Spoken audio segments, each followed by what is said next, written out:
أعوذ بالله من الشيطان الرجيم بسم الله الرحمن الرحيم نحمده ونصلي على رسوله الكريم الحمد لله وكفى وسلام على عباده الذين اصطفى قال الله تعالى في القرآن الكريم فلينظر الإنسان إلى طعامه۔ محترم ناظرین کرام و سامعین کرام، ارشاد پروردگار عالم ہو رہا ہے انسان کو چاہیے کہ وہ اپنے کھانے کی طرف نظر کرے۔ علماء کرام اس آیت کے سلسلے میں یہ کہتے ہیں کہ جب انسان اپنے کھانے کی طرف نظر کرے گا تو وہ اپنے پروردگار کا شکر بجا لائے گا اور وہ یہ جانے گا کہ وہ کیا کھا رہا ہے۔ میرا عنوان یہ ہے کہ ماہ رمضان المبارک سے ہم کیسے اپنے کو بہتر مومن بنائیں۔ اسی کے ضمن میں گزشتہ باتوں سے متصل کرتے ہوئے یہ آج کی بات جو کہ بہت اہم ہے اور ضروری ہے وہ یہ کہ انسان اپنے کھانے کی طرف نظر کرے، اس لیے کہ ہر عمل کے کچھ جسمانی فائدے ہوتے ہیں، کچھ روحانی فائدے ہوتے ہیں۔ جیسے نماز کا جسمانی فائدہ یہ ہے کہ ہم نماز پڑھتے ہیں تو ہماری جسم کی کثرت ہو جاتی ہے، یعنی موومنٹ، جسم موو کرتا ہے تو ایک طرح کی ایکسرسائز ہوتی ہے، یہ جسمانی فائدہ ہے۔ روحانی فائدہ یہ ہے کہ نماز ہمیں برائیوں سے روکتی ہے، گناہوں سے بچاتی ہے اور پروردگار عالم کی یاد دلاتی ہے۔ اسی طرح سے ہر عمل کا جو میں نے ذکر کیا، آپ روزہ دیکھیں کہ روزہ پروردگار عالم نے کس لیے رکھا، تاکہ ہمیں احساس ہو غریبوں کی بھوک کا، پیاس کا۔ دوسرا یہ کہ پروردگار اس سے ہمارے خلوص کا امتحان لیتا ہے، جیسا کہ پیغمبر اسلام حضرت محمد مصطفیٰ صلی اللہ علیہ وآلہ وسلم اللہم صل علی محمد وآل محمد وعجل فرجہم نے ارشاد فرمایا صوموا تصحوا، کہ روزہ رکھو اور صحت مند رہو۔ پتہ یہ چلا کہ انسان روزے کے ذریعے صحت یاب رہتا ہے، صحت مند رہتا ہے روزہ رکھنے سے، اور روزہ رکھنے سے انسان صحت مند رہتا ہے۔ شاید اسی وجہ سے پروردگار عالم نے ہر جمعرات روزہ رکھنا مستحب قرار دیا ہے، اور پیر کے دن بھی علماء کرام بیان کرتے ہیں کہ روزہ رکھنا مستحب ہے۔ اور انسان کو چاہیے کہ وہ مہینے میں رمضان کے علاوہ بھی روزے رکھیں، اس لیے کہ روزے کے معنوی اثرات ہیں، اور جیسا کہ قرآن نے کہا ہے کہ انسان اپنے کھانے کی طرف نظر کرے۔ لقمہ حرام یعنی اگر ہم عبادات سے دور ہیں اور عبادات میں دل میں ہمارا نہیں لگتا، تو جہاں مختلف وجہ ہوتی ہیں وہاں یہ اہم عنصر یہ ہے کہ ہم دیکھیں کہ ہم کیا کھا رہے ہیں، ہم اپنی غذا کو دیکھیں کہ ہم کھا کیا رہے ہیں، اس لیے کہ غذا روح پر اثر انداز ہوتی ہے۔ معصومین کے فرامین موجود ہیں، آپ اسے دیکھ سکتے ہیں، غذا روح پر اثر انداز ہوتی ہے، لہذا ہمیں غور کرنا پڑے گا کہ کہیں سے ہماری غذا میں حلال، بہت سی آپ دیکھیے کہ کمپنیز پہ یا ہوٹل پہ لکھا رہتا ہے کہ حلال ریسٹورنٹ یا حلال غذا، صرف اس کے حلال لکھ دینے سے آپ کو اگر صرف حلال سے کافی نہیں ہے کہ وہاں پہ لکھا ہوا ہے، بلکہ آپ کو واقعی یقین ہو، اطمینان ہو۔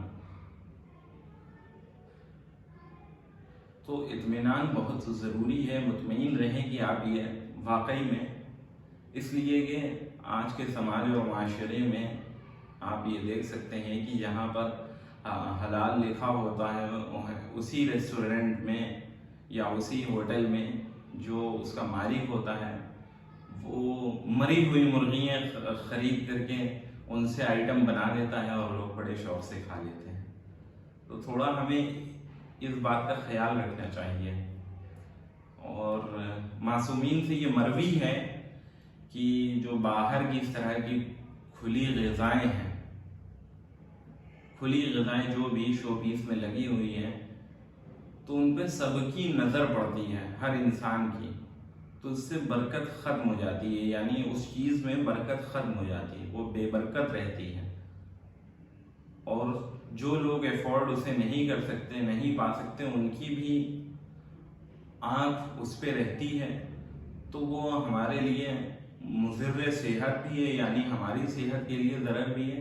اور ہمیں چاہیے کہ ہم استعمال کوشش کریں جہاں تک ہو سکے کہ نہ کریں. تو غذا کا اثر ہے. اسی لیے پروردگار عالم نے قرآن مجید میں ارشاد فرمایا، یا ایھا الرسول کلوا من الطیبات حلالا طیبا، کہ اے پیغمبر کھاؤ کس چیز کو؟ پاک رزق کو اور حلال رزق کو. تو یہاں پہ بھی قرآن مجید میں کھانے کے سلسلے میں بیان ہوا ہے کہ پاک کھاؤ، حلال کھاؤ، اس لیے کہ اس کا بہت اثر ہوتا ہے. اور پیغمبر اسلام حضرت محمد مصطفیٰ صلی اللہ علیہ وآلہ وسلم نے ارشاد فرمایا، اللہم صل علی محمد و آل محمد وعجل فرجہم، کہ جو شخص ایک لقمہ حرام بھی کھاتا ہے یا اس کے پیٹ میں جاتا ہے تو اس پر زمین اور آسمان کے فرشتے لعنت کرتے ہیں. آپ دیکھیے کہ حرام کہیں سے جانے نہ پائے. اس لیے دیکھیے، اچھا حرام اس صورت میں نہیں جائے گا کہ جب آپ خمس دیں گے، اپنی چیزوں کا خمس ادا کریں گے. چھٹے امام حضرت امام جعفر صادق علیہ السلام اللہم صل علی محمد و آل محمد نے ارشاد فرمایا، جو شخص خمس نہیں دیتا ہے گویا وہ آگ کھا رہا ہے. یعنی ہمیں اپنے مال میں سے خمس دینا چاہیے. اچھا بہت سے لوگ خمس دیتے تو ہیں لیکن انہیں یہ نہیں پتا ہوتا ہے کہ فلاں چیز کا بھی خمس ہے. وہ صرف یہ سمجھتے ہیں پیسے کا خمس ہے، گھریلو جو چیزیں ہم عام زندگی میں استعمال کرتے ہیں، وسائل، سامان وغیرہ، کھانے پینے کے جو سامان ہوتے ہیں.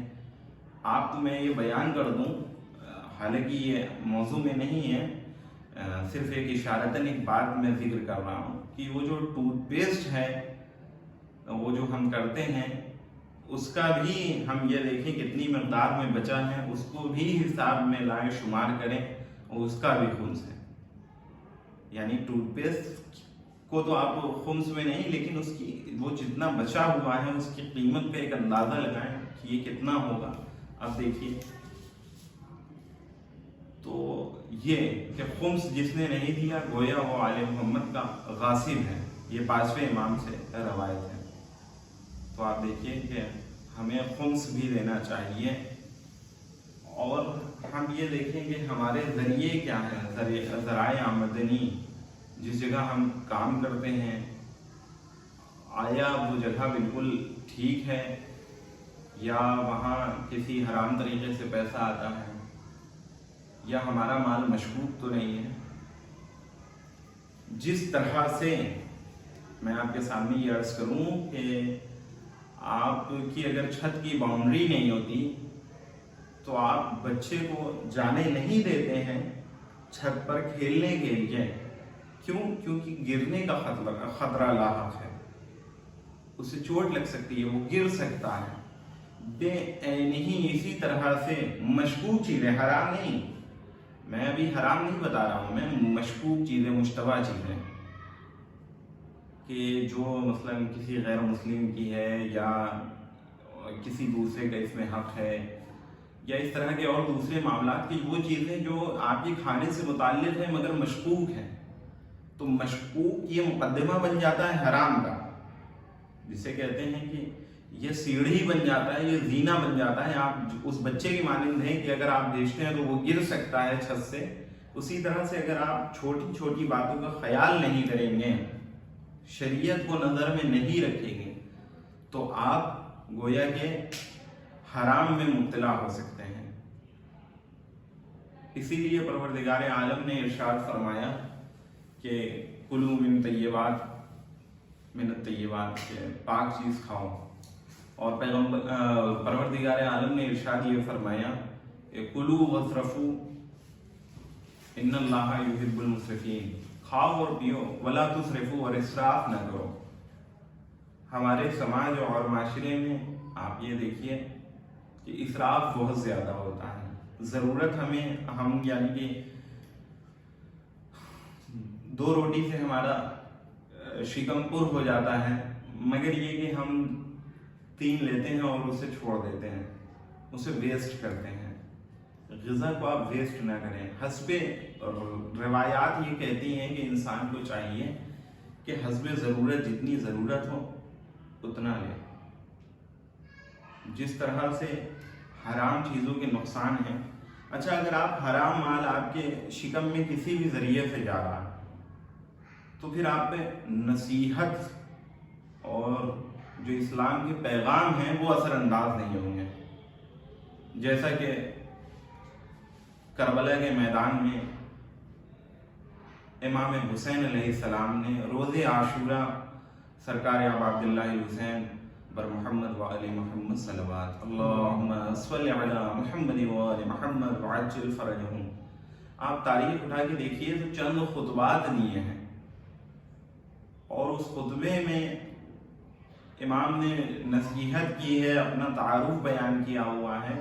لیکن امام عالی مقام نے اسی خطبات میں یہ بیان کیا کیونکہ تمہارے پیٹ مال حرام سے پر ہو چکے ہیں، بھر چکے ہیں. تمہارے اندر حرام اتنا اس قدر سرایت کر گیا ہے کہ اب امام وقت کی حجت دورہ کی بات تم پر اثر انداز نہیں ہوگی.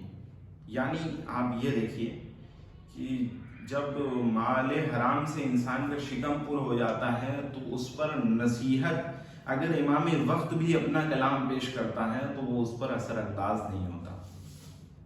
آپ یہ دیکھیے کہ کتنا بڑا سنگین معاملہ ہے. اچھا، مال حرام کے یعنی جو ہم کھانا کھا رہے ہیں، اگر اس میں ذرہ برابر کہیں سے بھی حرام ملا ہوگا تو اس کے نقصان کیا ہے؟ پیغمبر اسلام حضرت محمد مصطفیٰ صلی اللہ علیہ وآلہ وسلم نے ارشاد فرمایا اللہم صلی علی محمد وآل محمد کہ مال حرام سے 3 چیزیں وہ ہوتی ہیں انسان کے اندر پیدا ہوتی ہیں. پہلا غفلت، یعنی انسان پروردگار عالم کی طرف سے بالکل مکمل کاملاً غافل ہو جاتا ہے. دوسرا جہالت، انسان جاہل یعنی اس معنی میں کہ وہ شریعت کے بارے میں سوچتا نہیں ہے، شریعت کے بارے میں پوچھتا نہیں ہے. ایک غافل ہوتا ہے، دوسرا جاہل ہوتا ہے، اور تیسرا یہ کہ مال حرام انسان کو حاسد بنا دیتا ہے. یعنی وہ ہر چھوٹی چھوٹی بات پہ حسد کرتا ہے، جلتا ہے. جیسا کہ مولا متقیان امیر کائنات حضرت علی ابن ابی طالب علیہ السلام اللہم صلی علی محمد وآل محمد الحسد یأکل الایمان کما تأکل النار الحطب، کہ حسد ایمان کو کھا جاتا ہے جس طرح سے آگ لکڑی کو. یعنی حاسد انسان ہر وقت دوسروں کی مال سے، دوسروں کی چیز سے، دوسروں کے طرز زندگی سے جلتا ہے، اور وہ اپنے اندر اپنا خون ضائع کرتا ہے، جلا دیتا ہے. یعنی اپنی طبیعت میں وہ جلتا ہے جو کہ اس کے لیے مضر ہے. تو آپ دیکھیے مال حرام اس چیز کا بھی باعث بنتا. آپ کے سامنے میں بیان کروں کہ آیت اللہ بہجت اعلی اللہ مقامہ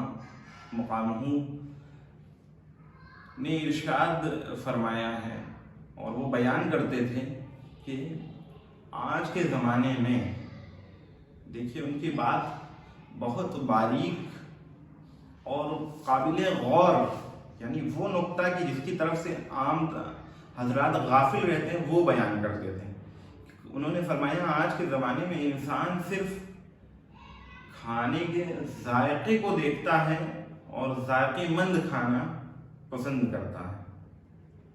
وہ کھانے کے جو معنوی فائدے ہیں، یعنی فائدے مند کھانا، وہ کھانا کی جس کی اسلام نے ترغیب و ترویج کی ہے، وہ اس سے غافل ہے۔ تو ہمیں کون سی غذائیں کھانی چاہیے؟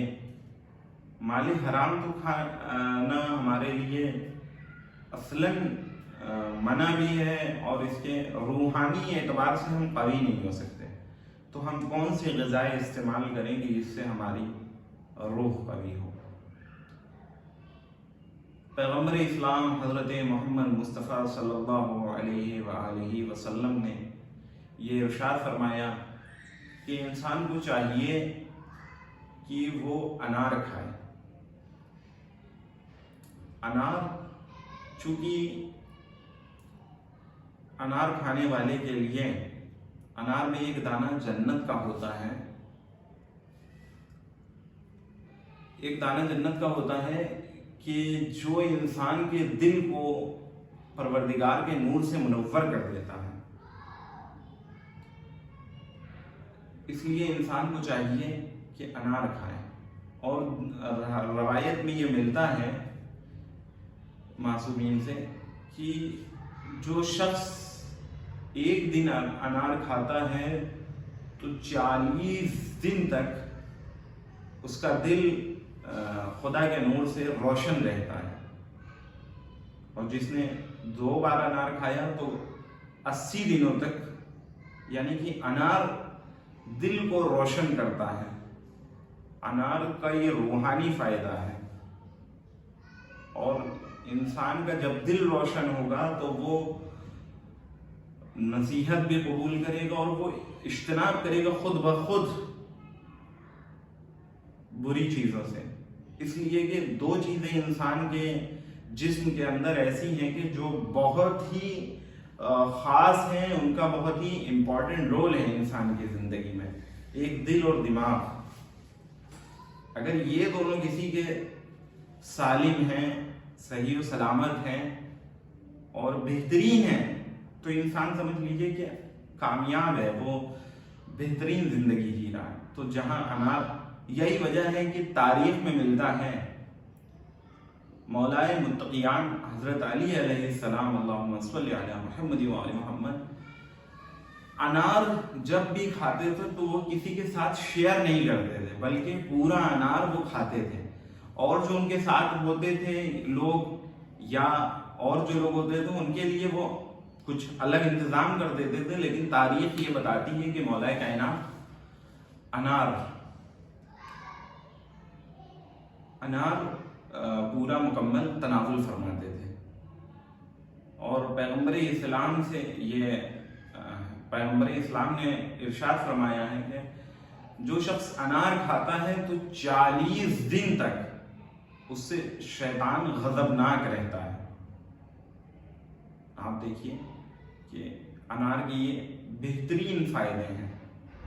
ہمیں اور آپ کو چاہیے کہ اپنی جو لوگ ڈائٹ کرتے ہیں ان کے اپنے ڈائٹ رول میں اس چیز کو اگر آپ یعنی استطاعت ہے تو انار کو رکھیں زیادہ سے زیادہ۔ اور یہی وجہ ہے کہ پیغمبر اسلام جب معراج پر گئے ہیں تو بعض روایت یہ کہتی کہ جنتی سیب کھایا تھا، اور بعض روایتیں یہ کہتی ہیں کہ انار تناول فرمایا تھا۔ تو آپ دیکھیے انار۔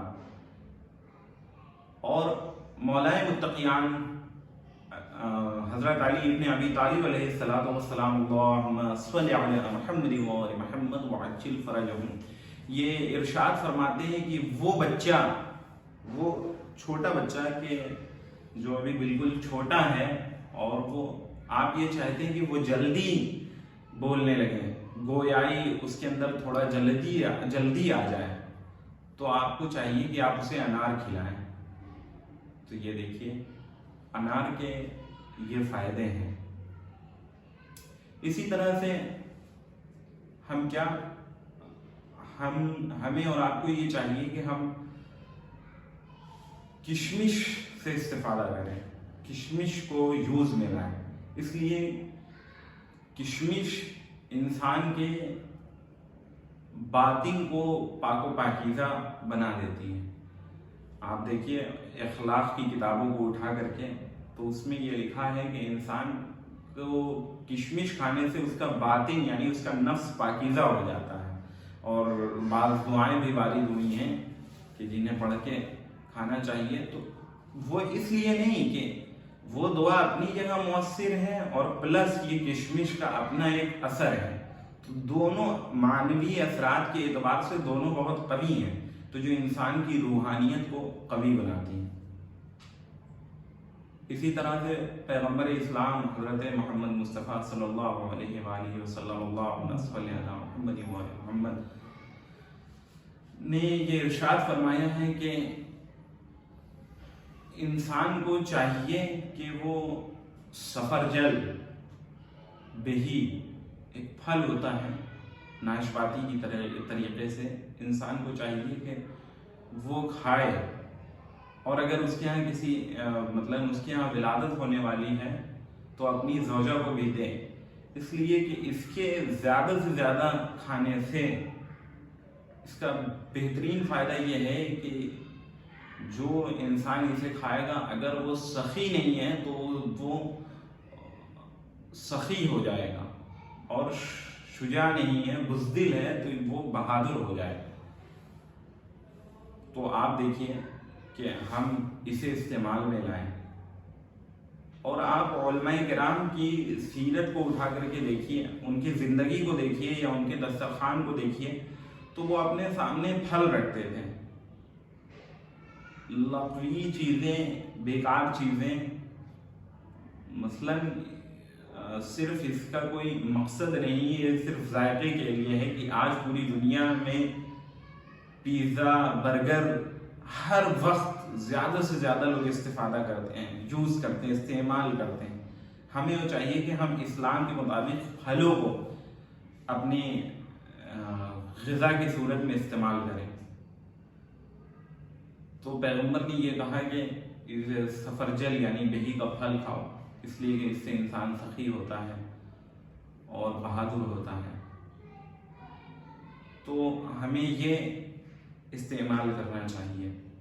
پھر چھٹے امام حضرت امام جعفر صادق علیہ السلام اللہم صلی علی محمد و آل محمد وعجل فرجہم سے پوچھا کسی شخص نے آ کر کے، مولا ہم کیا کریں کہ ہماری عقل مضبوط ہو جائے؟ اس لیے کہ عقل کمزور ہوتی ہے تبھی گناہ ہوتے ہیں۔ تو امام علیہ السلام نے ارشاد فرمایا کہ تم سرکہ کھاؤ۔ دیکھیے سرکے کا سب سے اہم ترین فائدہ یہ ہے کہ یہ عقل کو مضبوط بناتا ہے، اور جان بوجھ کر کے کوئی انسان اگر کوئی کام کرتا ہے تو یہ اس کی بے عقلی کی دلیل ہے، جو اس کے لیے مضر ہے۔ تو سرکے سے عقل مضبوط ہوتی ہے۔ عام طور سے ہمارے گھروں میں بچے اس کے عادی نہیں ہوتے ہیں، تو آپ والدین کو چاہیے کہ وہ کوشش کریں دھیرے دھیرے عادی بنائیں، یعنی کسی چیز میں ملا کر کے تھوڑا سا سرکہ دے دیں تاکہ وہ اس کے اندر اثرات مرتب ہوں۔ چھوٹے بچوں، بڑے بچے، سبھی کے لیے یہ ہے کہ وہ اگر نہیں ہے عادی تو ہمیں چاہیے کہ عادی بنائیں۔ یہ جس طرح سے میں نے سفرجل کا ذکر کیا، بہی کے پھل کا، ہو سکتا ہے بچوں کو پسند نہ آئے، تو آپ جہاں تمام فروٹس ہیں وہاں آپ اس کو بھی ملا کر کے یہ دیجیے، تو وہ بچے کے اندر پہنچ جائیں گے۔ یعنی دھیرے دھیرے ہمیں ایک ذریعہ بنانا ہے کہ ہم صحیح مومن بن سکیں، اور معنوی اعتبار سے بھی دیکھیے جب ہماری صحت ٹھیک رہے گی تو ہم عبادت کی طرف خود بخود آئیں گے۔ یہ بھی معصومین سے روایت ہے کہ جب انسان مکمل صحیح و سالم ہوگا تو وہ خود بخود اپنے پروردگار کی طرف آئے گا۔ اور آپ کو کہ سرکہ ہمیں استعمال کرنا چاہیے۔ اس طرح سے اور دوسری چیزیں ہیں۔ یہ کھجور کے بہت زیادہ فائدے ہیں کہ انسان کو عام دنوں میں کھجور کھانا چاہیے۔ تو وہ چیزیں کہ جو اسلام نے ہمیں بتائی ہے ہم اپنی زندگی میں لائیں اور عمل کریں۔ آپ کے سامنے میں یہ بیان کروں کہ لقمہ حرام یعنی اگر ذرہ برابر بھی انسان کے پیٹ میں حرام چلا جاتا ہے تو اس کا کیا ہے نقصان ہے۔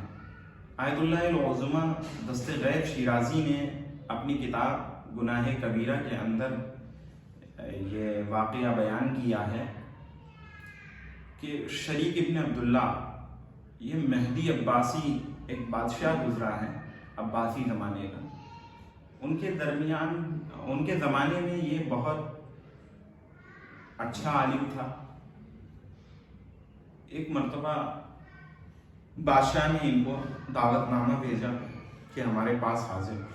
شریک ابن عبداللہ آئے اور آنے کے بعد بادشاہ نے کہا کہ تمہیں مجھے میری 3 باتوں میں سے کوئی ایک بات قبول کرنی ہوگی۔ تو انہوں نے پوچھا کیا؟ بادشاہ نے کہا کہ یا تو تم میرے قاضی بن جاؤ، یا میرے بچوں کے استاد بن جاؤ، یا ایک وقت تم میرے ساتھ کھانا تناول کر لو۔ اب انہوں نے غور کیا، مطلب انہیں سب سے چھوٹی اور آسان بات یہ لگی کہ ایک وقت کھانا بادشاہ کے پاس ہمیں کھانا ہے، ہم کھا لیتے ہیں۔ جیسے ہی یہ بادشاہ کے خادم کو یہ بات پتہ چلی تو خادم نے افسوس کرتے ہوئے کہا کہ اب چونکہ اس عالم دین کے پیٹ میں حرام چلا جائے گا، حرام لقمہ چلا جائے گا، تو یہ اپنے کو زندگی بھر نہیں بچا پائے گا گناہوں سے، چونکہ ایک بار کا حرام وہ کافی انسان کو مائل بگناہ کر دیتا ہے اور کافی گناہ اس سے کروا دیتا ہے۔ تو اب انہوں نے ایک بار بادشاہ کے یہاں کھانا تناول کیا۔ ظاہر سی بات ہے، ظالم و جابر بادشاہ تاریخ میں گزرے ہیں جنہوں نے غصب کر کے اپنی حکومت بنائی ہے، تو وہ آپ کو معلوم ہے کہ چھینا ہوا مال اس کے الگ اثر ہوتے ہیں۔ اب بادشاہ کے یہاں انہوں نے کھانا تناول کیا، ظالم و جابر بادشاہ کے یہاں، اس کا اثر یہ ان پر ہوا کہ یہ انہوں نے بادشاہ کے قاضی بھی یہ ہو گئے اور بادشاہ کے بچوں کے استاد بھی ہو گئے، اور انہوں نے بادشاہ کی خوشنودی کے لیے خود سے، چونکہ ان کا دل ایسا ہو گیا تھا، انہوں نے غلط فتوے دیے، بہت سی جگہ پر انہوں نے غلط فتوے دیے اور بہت سے غلط کام کیے کہ جو کہ ان کے شان اور مطابق نہیں تھے۔ یعنی آپ دیکھیے ایک حرام نے انہیں کس طرح سے گناہ میں ملوث کر دیا۔ یا اسی طرح سے لقمہ حرام یعنی انسان کی روحانیت کو کس طرح سے متاثر کرتا ہے۔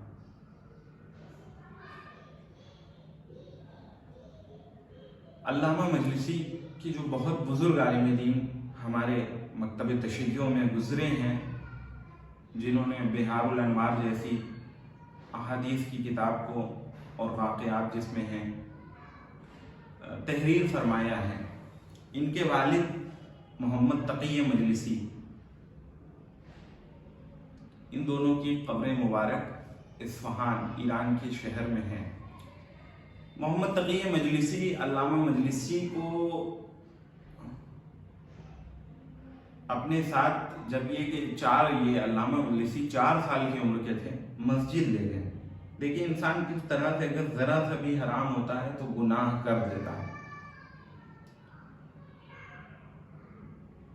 مسجد میں اپنے بیٹے 4 سال کے یہ جو علامہ مجلسی ہیں انہیں لے جاتے ہیں۔ علامہ مجلسی مسجد میں ایک مشک رکھی رہتی ہے جس میں پانی بھرا ہوا رہتا ہے، علامہ مجلسی کو یہ شرارت، حالانکہ یہ گناہ رہتا ہے اس لیے کہ مسجد میں نمازیوں کے لیے یہ پانی ہے موجود، مشق میں رکھا ہوا ہے، اب یہ ضائع ہو رہا ہے، تو علامہ مجلسی ایک سوئی لاتے ہیں اور سوئی سے مشق میں چھید کر دیتے ہیں اور پانی بہہ جاتا ہے۔ بعد میں جب یہ عبادت کر کے مطلب فارغ ہوتے ہیں تو یہ دیکھتے ہیں کہ مسجد کا پانی ضائع ہو گیا ہے، اور یہ اس بچے نے ایسا کیا کیوں؟ دیکھیے، جہاں بہت زیادہ دین پایا جاتا ہے اور دیندار گھرانے ہوتے ہیں، جہاں ہر لمحہ ذکر خدا ہوتا ہے، تقوی و پرہیزگاری ہوتی ہے، ہمارے یہاں کیا کہ گھر میں بے نمازی بھی موجود ہیں، تارک الصلاۃ بھی ہیں، سب کچھ جانتے ہوئے بھی عمل نہیں کرتے، تو دونوں میں فرق ہوتا ہے، دونوں میں زمین آسمان کا فرق ہوتا ہے۔ تو یہاں پہ والدین کو فکر ہوئی کہ بچے نے ایسا آخر کیا کیوں، تو والد کو فکر ہوئی کہ ہم تو سب کچھ کرتے ہیں، اتنے تقوی کی رعایت کرتے ہیں، پھر بچے نے ایسا کیا کیوں؟ تو علامہ مجلسی کے والد محمد تقی مجلسی آتے ہیں اور اپنی زوجہ سے پوچھتے ہیں، جب بچے کی ولادت ہونے والی تھی تو تم نے کوئی ایسا کام تو نہیں کیا کہ جسے نہیں کرنا چاہیے تھا؟ تو بہت سوچا زوجہ نے، پھر کہا کہ ہاں، ایک مرتبہ ہمارے گھر میں ایک دوسرے انسان کے انار کا درخت تھا اور اس کی شاخ ہمارے گھر میں آئی تھی، تو مجھے بہت زیادہ چاہت ہوئی، تو میں نے ایک سوئی کے ذریعے سے اس انار میں وہ کیا، انار کے پھل میں وہ لگائی، اور اس میں جتنا رس آیا میں نے اسے بغیر اجازت کے وہ چکھ لیا، اور وہی میرے جسم کے اندر چلا گیا۔ بس علامہ محمد تقی مجلسی نے کہا کہ یہ اسی کا اثر تھا کہ جو اس نے آج یہ کام کیا ہے۔ تو دیکھیے، یہ حرام کے اثرات ہیں کہ اگر ذرہ برابر بھی حرام چلا جاتا ہے پیٹ میں تو انسان کس طرح سے گناہ کر دیتا ہے یا چیز کو ضائع کر دیتا ہے، تو اس کے معنوی نقصان ہے۔ ہمیں یہ چاہیے کہ ہم اپنی غذا کو پاکیزہ بنائیں، اور جن چیزوں سے اسلام نے ہدایت کی ہے، معصومین نے بتایا ہے، وہ ہم اس کا خاص خیال رکھیں۔ پروردگار سے دعا یہی ہے کہ اس ماہ مبارک کے صدقے میں ہمیں بہترین مومن بننے کی توفیق عنایت فرما، اور ہمیں اپنی زندگی میں ہر اسلامی پہلو پر غور کرنے کی توفیق عنایت فرما۔ بس پروردگار سے یہی دعا ہے کہ تو ہمیں اس ماہ مبارک میں ایسا بنا دے کہ جو ایسا تو چاہتا ہے، تیری رضا کے علاوہ ہمیں کچھ نہیں چاہیے۔ وآخر دعوانا ان الحمد للہ رب العالمین۔